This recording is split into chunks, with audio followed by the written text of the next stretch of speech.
Erin, let's turn to immigration. And I don't want to put words in your mouth, but as I understand your position, you certainly are in favor of ending DACA.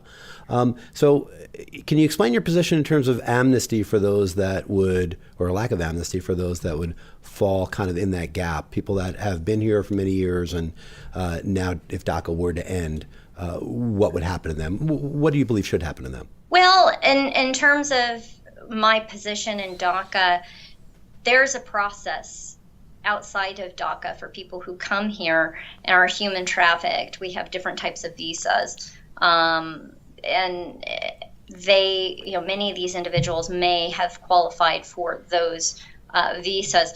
But let's back up to what Obama did when he instated DACA.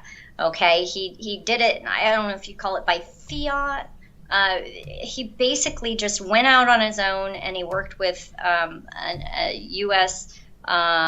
Department here, and he just made that happen. DACA is there. Individuals have been given a window to apply, those who qualify. If they've applied, if they've qualified, we need to look at what, why, when, where, how for those people. When I say I want to end DACA, I want to end it. We have to say that we're going to be strong on immigration. If you were trafficked here, if you were brought here against your will, you need to report to somebody. You need to, take action and figure out what you're going to do. Because for yourself, especially those who were, had come here as children and now are adults, I think and I view this immigration situation as a kick the can situation. And it's not a Democrat or Republican issue. Both sides have taken part in kicking the can in their own way for a long time before President Donald Trump. So I would like to go into the United States Senate and close loopholes on immigration, close H-1B loopholes, close loopholes from F to J to H-1 to permanent residency. We need to really tighten up immigration, lower the caps. We definitely need a wall put up. We also need infrastructure, manpower, and technology at the border. We also need enforcement within our borders and to pressure states like California to follow federal immigration law. I'm fully in support of President Donald Trump and the Department of Justice in taking action against the state of California. And I'm also in support of all of the cities fighting back against SB 54. It's important to recognize if you go to move and end DACA, allow maybe the individuals who followed process to follow a process, but those who haven't applied, end DACA, take the actions you need to take. You have to have other safeguards in place to make sure that we have stability. National security is a number one and top priority, okay? And it's very serious. It's not just, I don't like immigrants or migrants or illegals or DACA or children who've come here. That's not what this is. This is about laws. We are a land of laws. We have processes we have to follow, and as citizens and also as leaders, we have to do the right thing and make the right and hard choices. And currently our Congress and United States Senate are not doing that. And I want to support our president. Well, where are you willing to compromise in some ways on immigration? I mean, there was a bill in Congress. I've heard for decades of both sides saying, "Oh, we want to have immigration as top priority. Immigration is top priority." When the Tea Party took over the House in 2012, right, that was supposed to be their first thing, but the first thing was the Keystone Pipeline. Now, the Congress did get a bill, and of course, it didn't get passed, and there was government shutdown. I mean, over amnesty. So I think Obama did have to do something in order to get something done. And now it seems like a DACA for a wall would be a compromise that definitely some Democrats have come to the table with.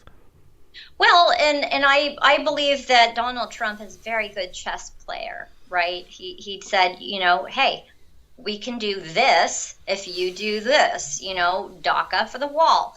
What he was saying is we need things in place. We need to have that stability. We need that sure thing that's going to stop the flooding, stop the continual drip that's happening with immigration before we just unilaterally moved to approve DACA for all. This is the deal, is that some individuals have been given information. They have applied for statuses. They have moved forward. They've taken the step to do the right thing. Should those persons be completely thrown to the back of the, taken out of the country and thrown to the back of the line? Yeah. What action are the Democrats actually willing to come to the table for? We saw very clearly they were not even willing to come to the table for what Donald Trump gave them. Now, one of the issues that I've been talking with people about is that perhaps we're putting too much on one plate. Perhaps we need to go about this and do what the Democrats do and very slowly chisel, or repair, plug loopholes, systematically move forward to make some changes that need to be made, rather than trying to lump it all in one place and buy this senator or buy this House representative.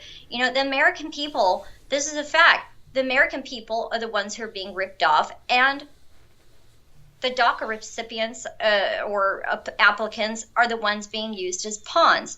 Something needs to be done for everyone in the picture, because individuals who can't stay here because they haven't applied for a status and basically under federal immigration law who need to be moved out of this country, they need action in their lives to go to that space and start their life over where they were originally supposed to start their life to begin with. Yes. Well, something has to be done. And if it means changing one small thing at a time, something is better than nothing, because right now what we've seen is nothing.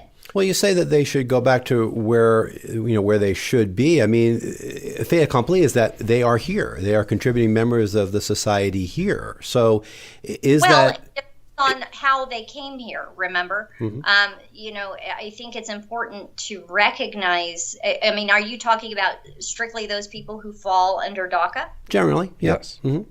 Generally, or yes? Yes. Okay. It's something where, why haven't they applied for a status?